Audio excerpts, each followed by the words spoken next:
కాంగ్రెస్ ప్రభుత్వం ఉద్దేశపూర్వకంగా సిట్ పేరుతో నోటీసులు ఇస్తూ డైవర్షన్ పాలిటిక్స్ చేస్తోందని ఎమ్మెల్యే సబితా ఇంద్రారెడ్డి ఆరోపించారు. ప్రతీకార రాజకీయాలకు పాల్పడటం తగదని మాజీ మంత్రి సబితా ఇంద్రారెడ్డి చెప్పారు. మున్సిపల్ ఎన్నికల సందర్భంగా శంకర్పల్లిలో వార్డులకు ఇన్ఛార్జీలు నియమించే కార్యక్రమంలో సబితా ముఖ్య అతిథిగా పాల్గొన్నారు.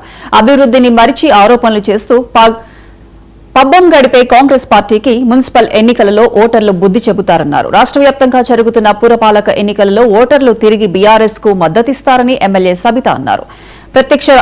ప్రత్యేక రాష్ట్రం ఏర్పాటుకు కృషి చేసిన కేసీఆర్ ను అవమానిస్తున్న తీరు మంచిది కాదని సబితా ఇంద్రారెడ్డి హితవు పలికారు. పక్క రాష్ట్రానికి పోతున్నాయి, మీరు కావాలని ఈ రాష్ట్రానికి అన్యాయం చేస్తున్నారు తెలంగాణకని నేను హరీష్ రావు గారు చాలా గట్టిగా మాట్లాడేసరికి ఆ ఇష్యూని డైవర్ట్ చేయడానికి మళ్ళీ కేసీఆర్ గారికి రెండోసారి నోటీస్ ఇచ్చింది అనేది స్పష్టంగా అర్థమవుతుంది.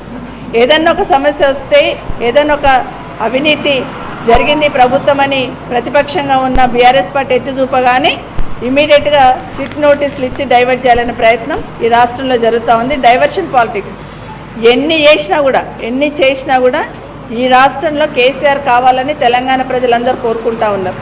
ఎందుకంటే అడగకుండానే రైతు బంధు ఇచ్చాడు, అడగకుండానే రైతు బీమా ఏర్పాటు చేశాడు, అడగకుండానే మిషన్ భగీరథ లాంటి కార్యక్రమాన్ని తీసుకొచ్చారు, మాట ఇవ్వకుండానే కళ్యాణ లక్ష్మి లాంటి కార్యక్రమాన్ని తీసుకొచ్చారు. ఇట్లా ఒకటి కాదు, గురుకులాలు ఒక 1100 గురుకులాలు ఏర్పాటు చేశారు.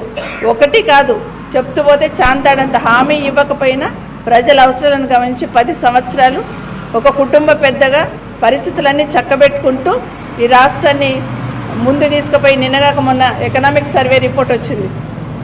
10 సంవత్సరాలు కేసీఆర్ గారి పాలనలో ఈ రాష్ట్రం ఎట్లా ఉండింది అనేది మొన్నే కేంద్ర ప్రభుత్వం ఉన్న